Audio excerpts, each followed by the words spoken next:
This is episode number 564 of the InnerFight podcast. Welcome back to another edition of the show, ladies and gentlemen. Thanks a lot for tuning in. Thanks also to our show sponsors, Smith Street Paleo. Head over to smithstreetpaleo.com. Check out the meal plans. For me, I like to check out the sweet treats. Go check them out. Come to the gym. Buy them here at InnerFight. Speak to us about that food or mail them directly. Hello at Smith Street Paleo. You can be on a meal plan where you get all of that time back that it takes you to prepare your food. That's right. 5 days a week or 7 days a week, you can have your food delivered to your home or office. I think a lot of you need it. It'll help for a lot of you. Go and check them out. smithstreetpaleo.com. We're back this week.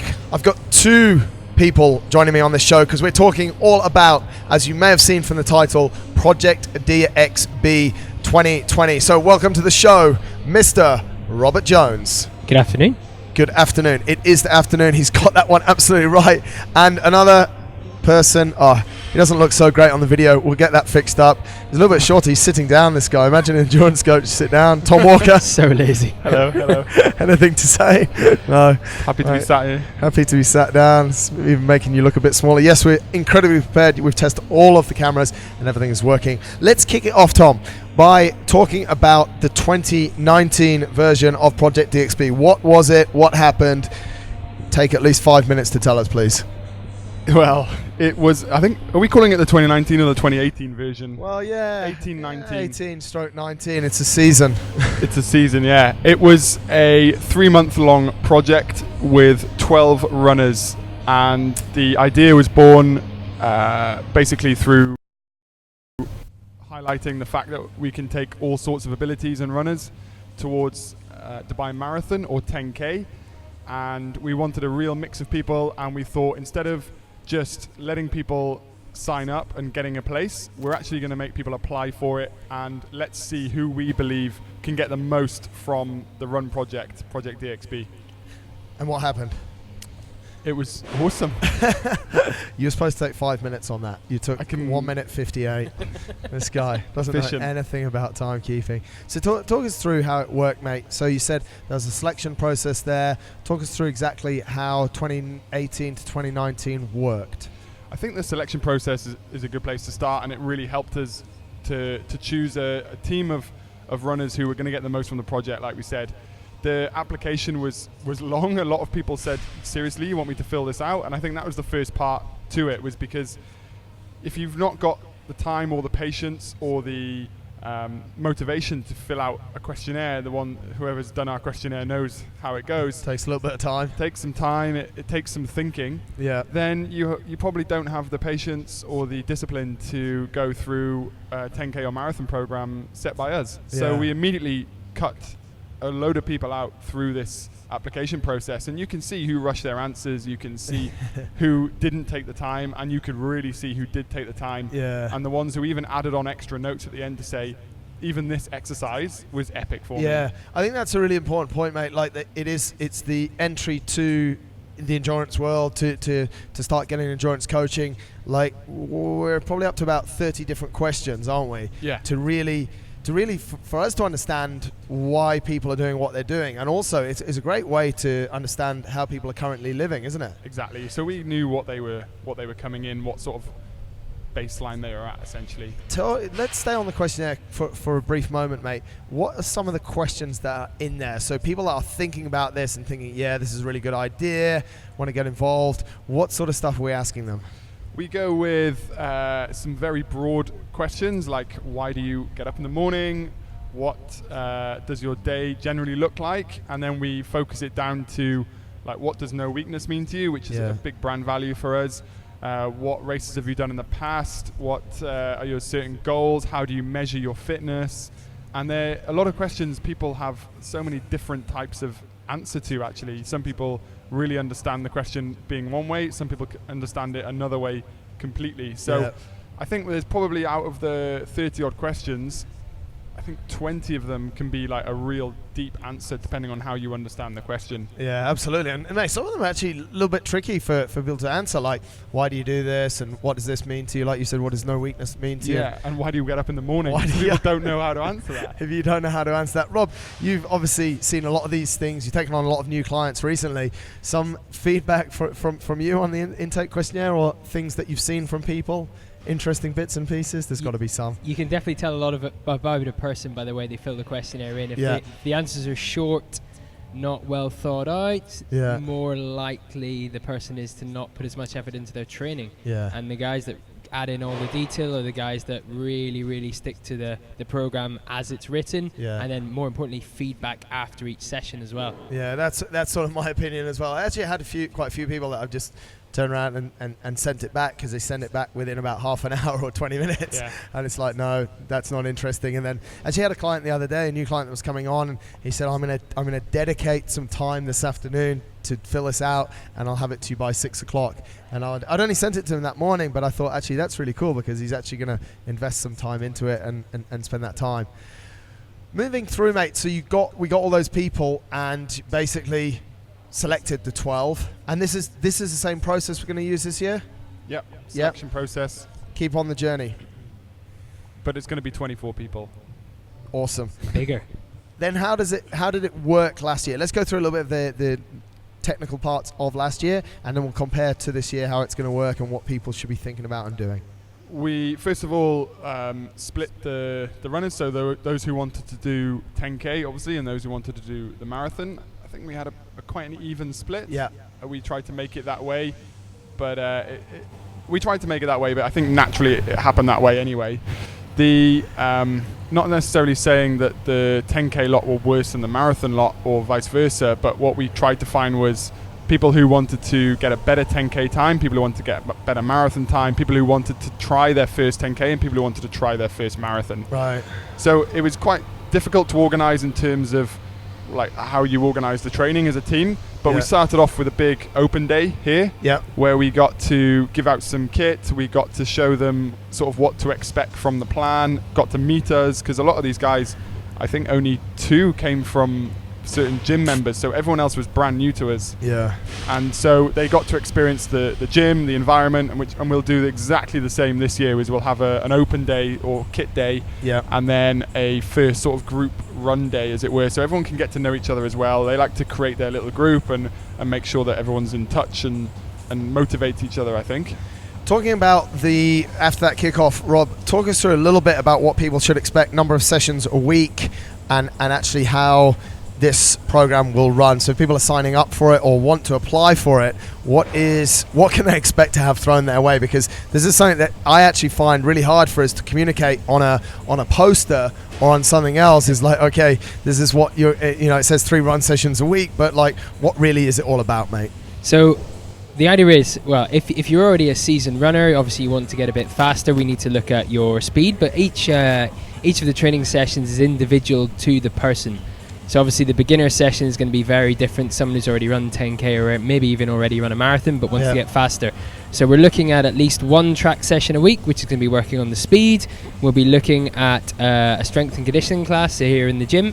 We'll be looking at a longer run for the marathon guys, and then the session in between might be some tempo work. It might be some interval work, something along those lines. Tom, you ran the S&C last year for Project DXB. That's, as Rob said, 1 class a week there. It's an hour class. Talk us through that. Why is it important? What does it consist of? And why is it such an integral part of the program? It's based on our Run Strong methodology, and I pretty much used that for last year. It's just this year we have it sort of branded into a pack, which is much easier for them to follow. The way it's going to work is I'm actually going to just run clinics at the gym on a Monday and a Wednesday morning, and then those who can attend those can come along and do whatever Run Strong program or day they're on, and I can make sure they're doing it correctly, or they can get tips and whatever they need to from it, the reassurance they're doing it correctly. And then at least that way those who can't attend that Monday morning session can be getting on and staying on track with the same sessions that their other runners are doing as well. I mean, that's one of the biggest things that we're seeing at the moment from the Run Strong program, mate. Obviously, there's a lot of demos there. There's you doing it, teaching it, performing it, and coaching points. But actually, a lot of the time, if you're not coached and someone watching you, you could be doing those exercises wrong for a long period of time, right? Exactly, and it's the accountability of doing it as well. So obviously people are signing up to this program for accountability from their coaches. Yeah. So we're going to make sure that they have it. Let's talk a little bit about accountability. Whoever wants to grab this question, a lot of people will be saying, yeah, well, I can hop on a marathon program or a 10K program. You can get one in Runner's World. The Runner's World will cost you about, I don't know what Runner's World is these days, £2.50. I'm not sure with the $3.95 British pound doing what's doing. I don't remember when I like, who knows what's happening there. I remember when I used to buy Runner's World, it was about $1.99. But it's so you can get a program. The point is not how much Runner's World sells for these days. Actually, we'll lose the track of thought here a little bit. It's a good magazine. But it's a good magazine. You should always read it. Actually, who did I interview the other week? Susie Chan. She's been on the front of Runner's World. Goals. Yeah. She said it was just totally random. Folks that haven't listened to that podcast, make sure you do. I'll just get the number for you. What one was it? It was the one before this, Believe in Yourself, 562. So actually last week's podcast was with Susie Chan, who's, I don't know if we mentioned it in the podcast, but she was on the front cover as Runner's World. Anyway, when you get past Susie Chan on the front cover of That was an epic podcast plug. Isn't it? When you get past Susie Chan on the front cover I'm giving her accountability. Come on, get back on. You get the program and it's $3.95. Yeah. Why the hell should I jump on Project DXB and let Robert Jones put the program in for me? You've got 3 months to try and get this marathon goal. I think most of the programs that you get online are a lot longer. That's a good point. So we're condensing it down into quite a short space of time for some of these guys, but it's intense and the feedback is huge. Yeah. So you get a lot of feedback from us. Every session is completely personalized for the individual. Can you explain a little bit that feedback, mate? Because I don't understand it. Because I don't listen. No. Explain a little bit on the feedback. So you finish a run. It's all well and good finishing a run. We can look at your heart rate. We can look at your cadence. We can look at how hot it was. We can look at the hills, the temperature. We can look at lots of things. Yeah. But unless we know how you're feeling when you started the run, what you had for breakfast that day, whether you were tired, whether your sleep was good, did you warm up into the run? Did you feel energized at the end? But all that helps build the bigger picture to help us plan moving forwards. Yeah. So we can look at the numbers and geek out as much as we like, but we like to know how you're feeling. Yeah. And then we can move on from there. Move on from that. And I think that's one of the biggest things as well. When you've got a program, if it's not going quite right, when you've paid your $3.95 with Susie Chan on the front, you where do you go to? And I think that's one thing that's super important. We've spoken about that feedback, Tom. Get a little bit geeky. What are the, talk people through a little bit the components of it. What's training peaks? What will you be looking for? Will people be expected to measure heart rate? Rob's been talking about heart rate. Can you give us a little bit of an overview on that? Yeah, so this can get very complicated for some people. We actually one thing to everyone switches the show off. One thing to goes and buys Runner's World. And goes and buys Runner's World. Yeah, sorry. Before the launch meeting, one thing all the successful applicants get is modules of how to use basically the training peaks and all the kit and things like that. They get a nutrition module and they get a how to run module, which can be quite useful for some people. True. Then, so we look at pretty much all aspects of running, essentially. I think every runner is going to come into us differently, which is why we coach individually. But you will sort of be, by that time, the weather's cool enough.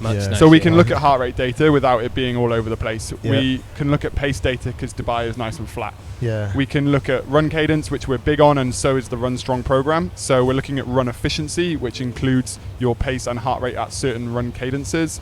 And then we're looking at general sort of how you're feeling feedback, like Rob says, which I think that is the key part to this, is people buying into us as coaches and the InnerFight Endurance experience of training towards Project DXB. So what we say to people is, just because a number's in there, they're so number focused on hitting that plan, well, what if you can't hit that number, or you get to a certain number before, or you could go a bit longer for the same cost of what you're set out to do, then a program that's set you 3 months in advance, you won't know that. Yeah. Whereas with us, they'll know that if you feel good, you can go a bit longer. If you don't, then don't. And if today you might feel good, but we actually want you to stay at this certain distance or pace or heart rate, so you get this really individualized plan been put into place. Rob, you speak a lot better language than Tom because you used to teach kids, so he's already on cadence. I was looking for what actually is Training Peaks, mate. Can you help us out with an answer? Yeah, I missed that. I missed that bit What completely. is Training Peaks?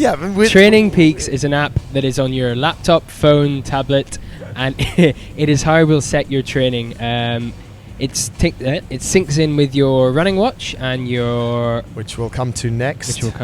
Yeah. And that's how we can see all the data, how we can send you messages, how you can then feedback to us. It's all nice, neat, one app. So if you're looking if you're looking and thinking like how you'll be coached, that's something that we'd strongly suggest you just have a look at straight away.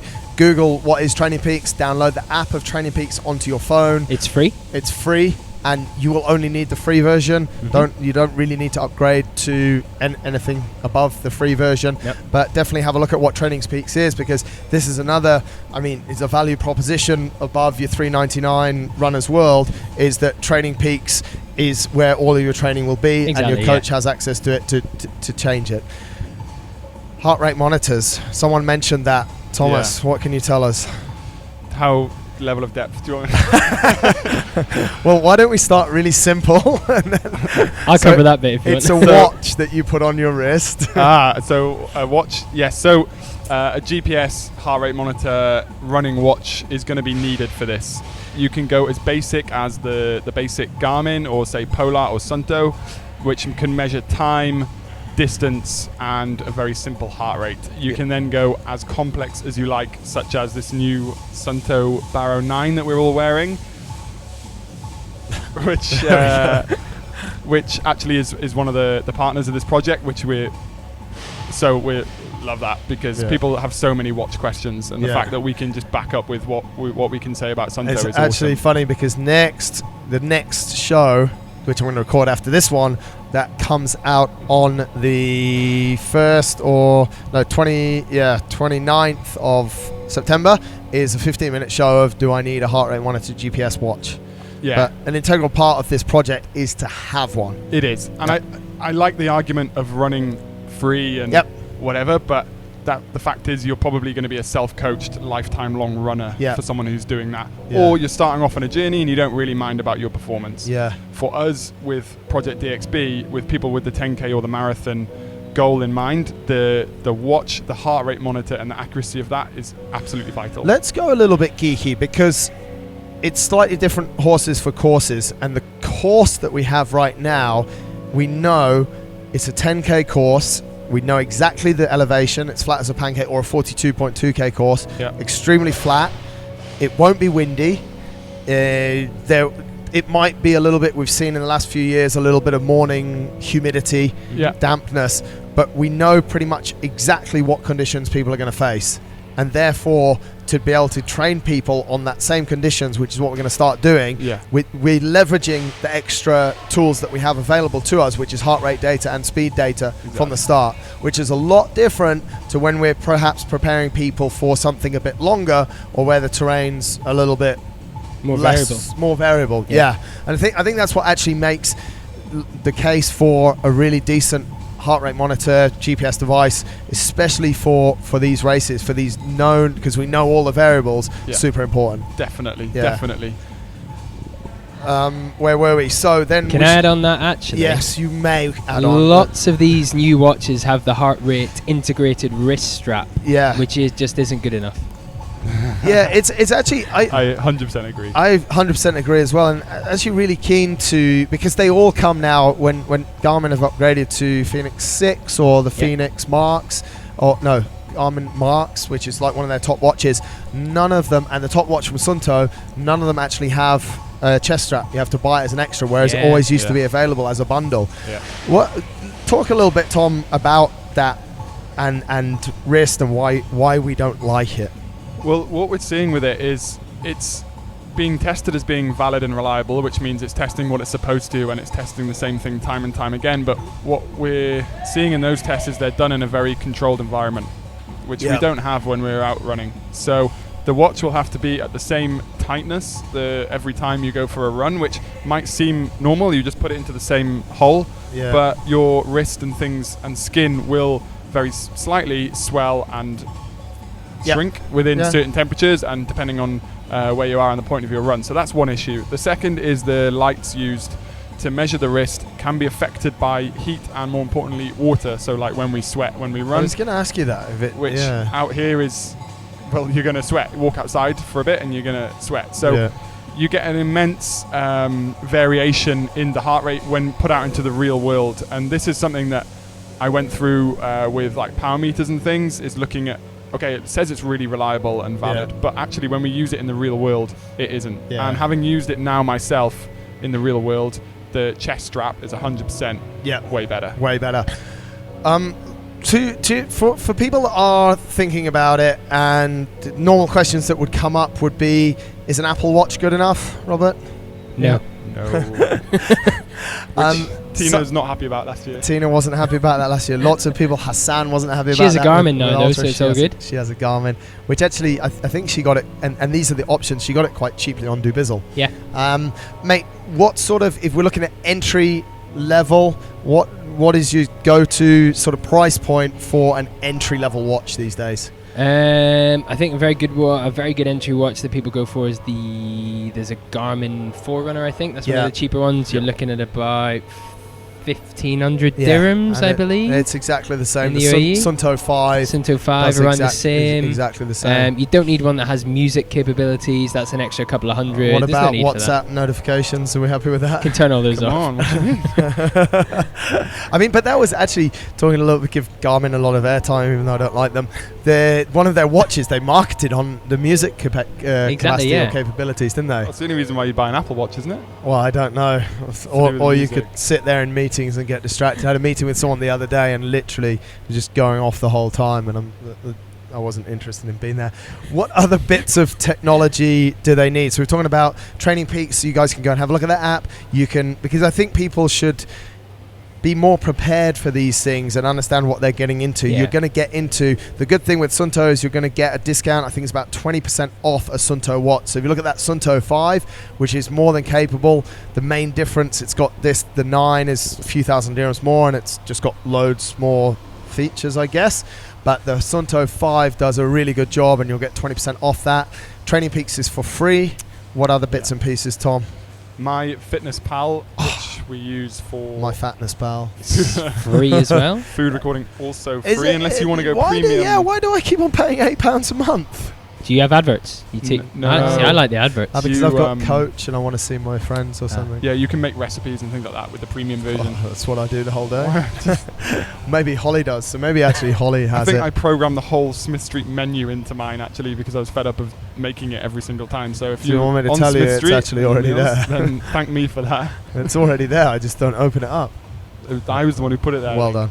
Yeah. So anyway, PR. Back on track. Sorry. You get. I got distracted about Runner's World. Wow. Another shameless plug for Smith Street Pilio as well. Yeah, exactly. Hey, show sponsors.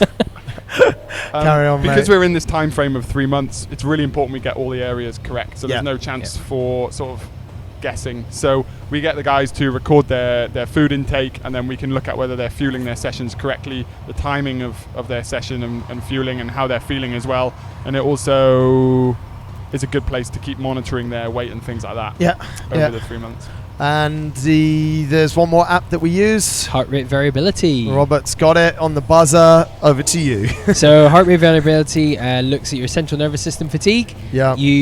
All it's required is you do a little 1 minute or even 2 minute measurement first thing in the morning when you wake up. Yeah. And you fill in some metrics: how you're feeling, are you fatigued, how's your mental energy, what time you went to bed, when you woke up.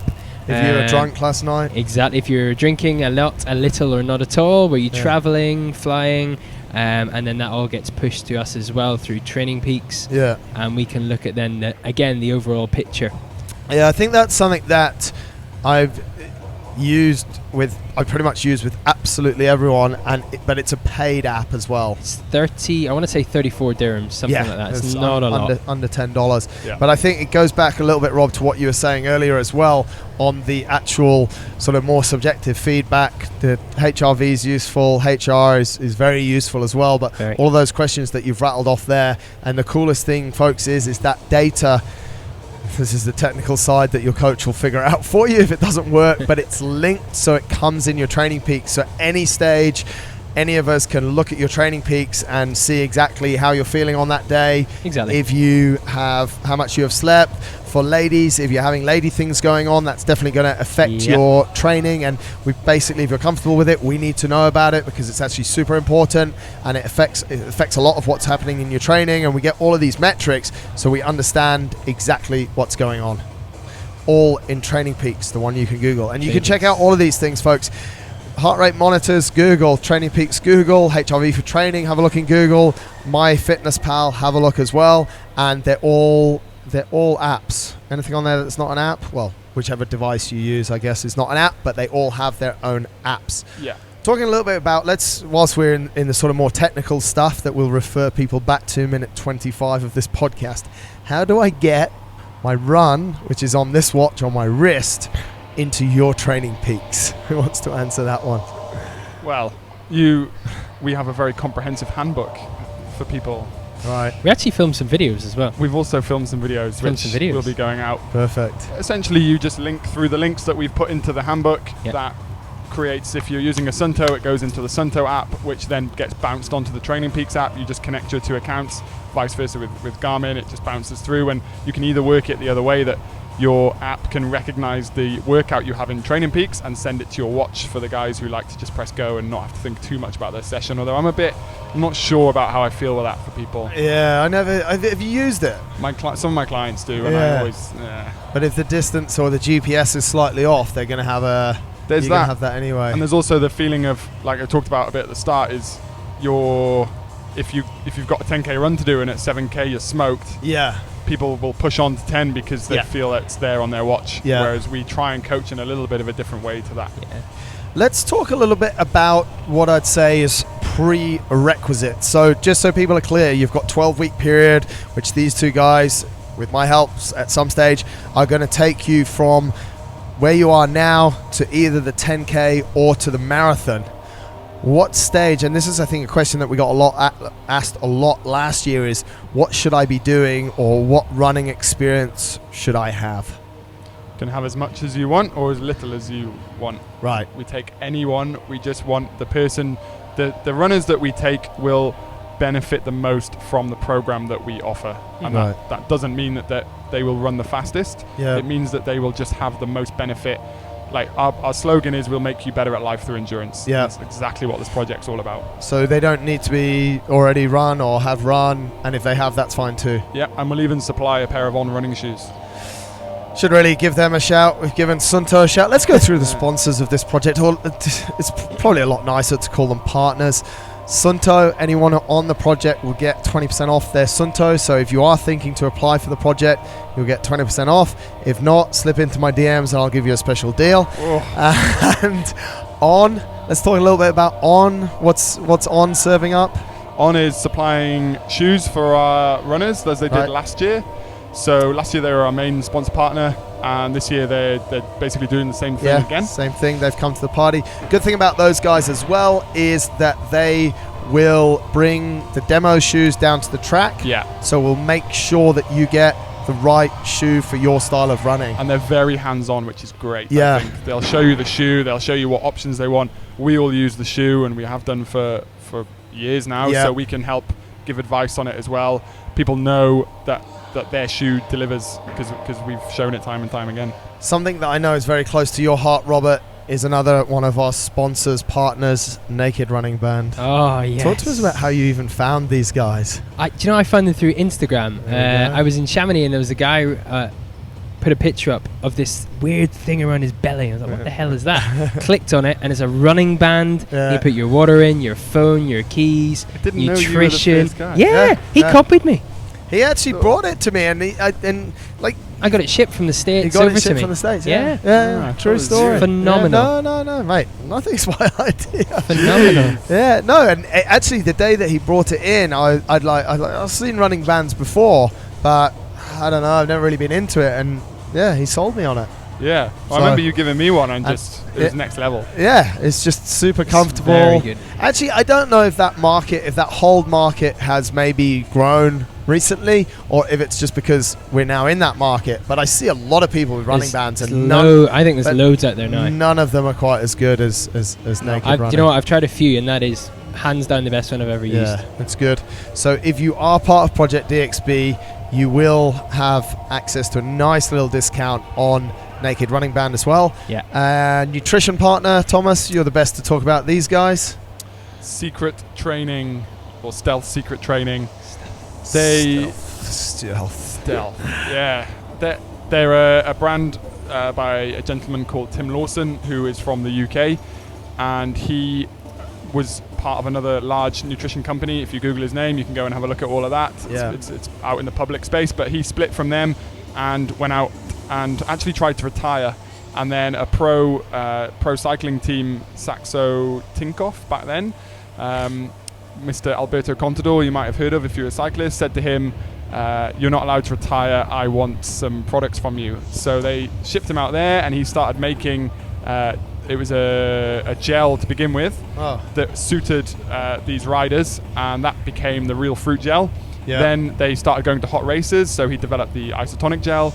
Then they wanted a less concentrated mix for training, so he came up with the liquid training mix, which is really good. And now he's developed a whole nother line. So you've got then he came up with the caffeine gels, and now he's moving more into looking at longer distance. So something that could be useful for our marathon guys is the new Big Energy, which has an enormous amount of carbohydrates and fuel. Weighs too much, sorry. It doesn't meet my weight requirements.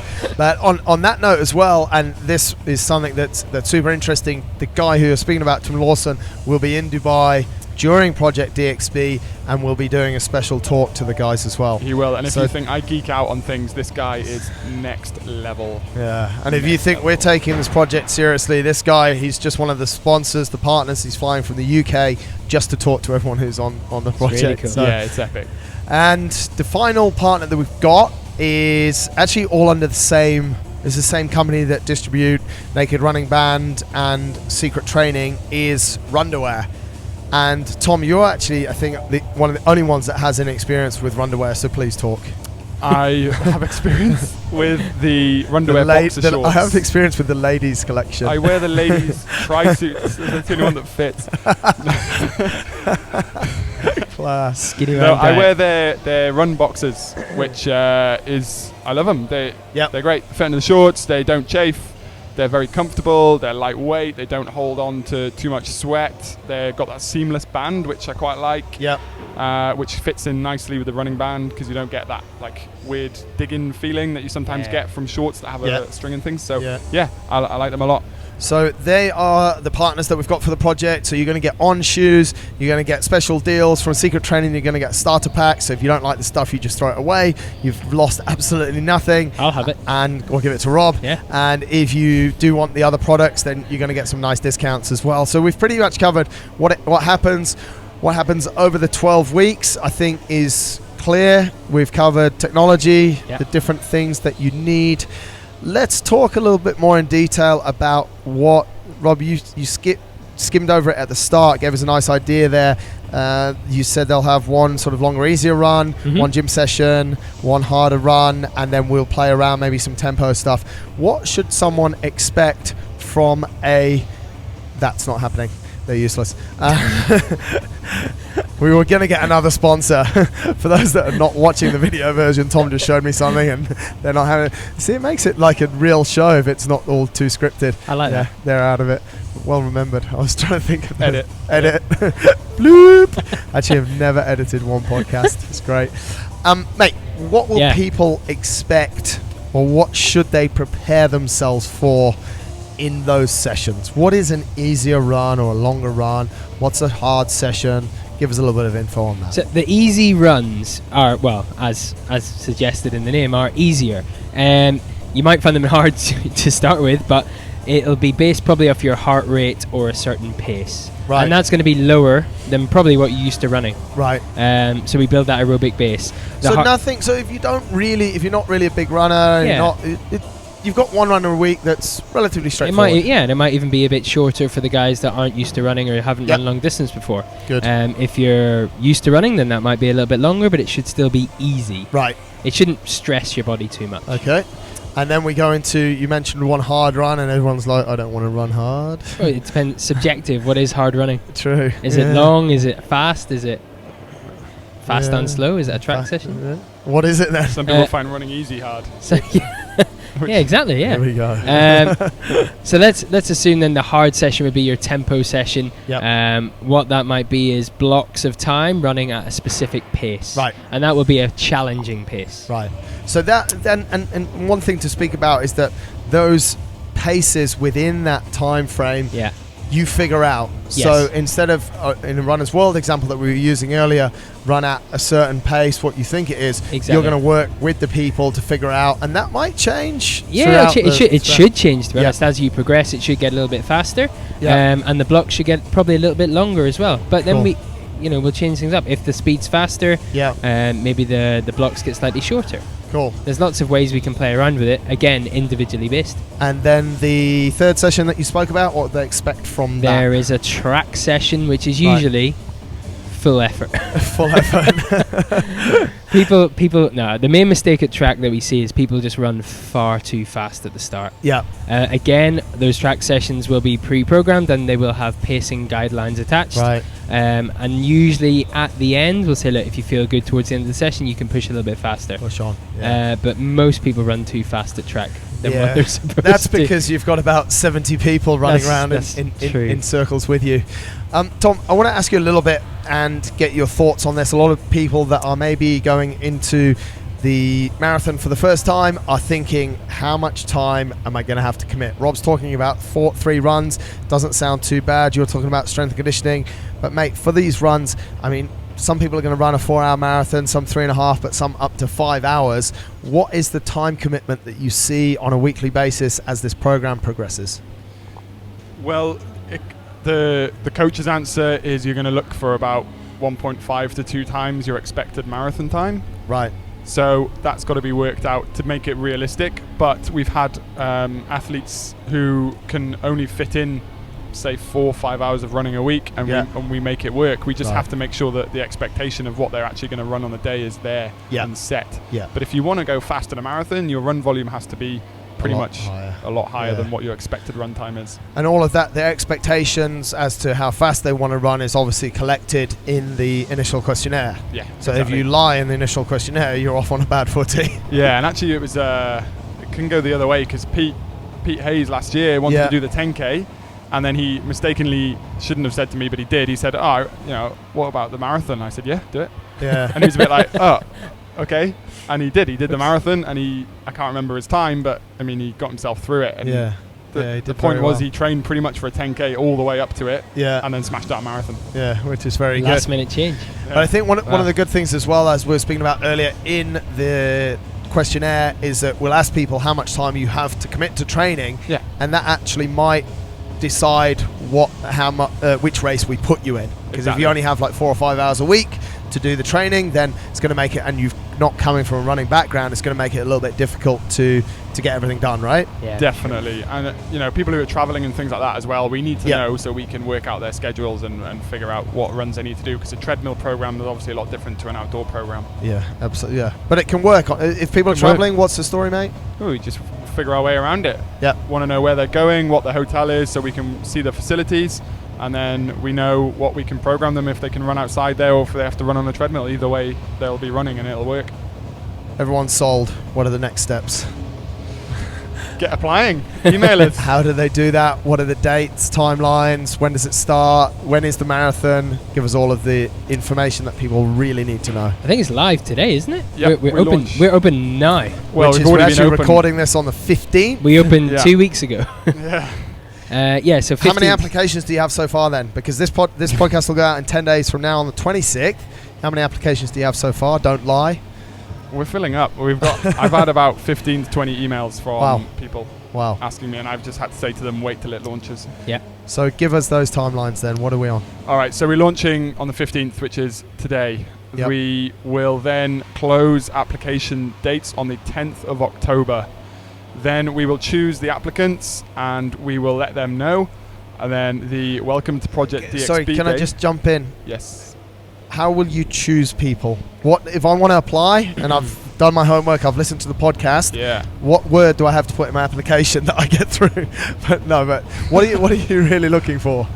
I'm looking for someone who will come in, won't shy away from hard work, has a goal that they want to achieve to get from it. So I don't care if that goal is that they just want to learn how to run better, or whether that goal is they want to do a sub 4 or a 3.5 hour marathon. Right. But I want to see that they have a goal and they've thought about it. I want to see that they have the available sort of time, or they're going to be willing to make the time to achieve that goal. Nice. And I think what no weakness means to them is quite a big question, and I like to read as well, so I can really understand where they're coming from. Rob, anything different that you look at when a client applies to work with you through those questionnaires? Anything that this guy's missed?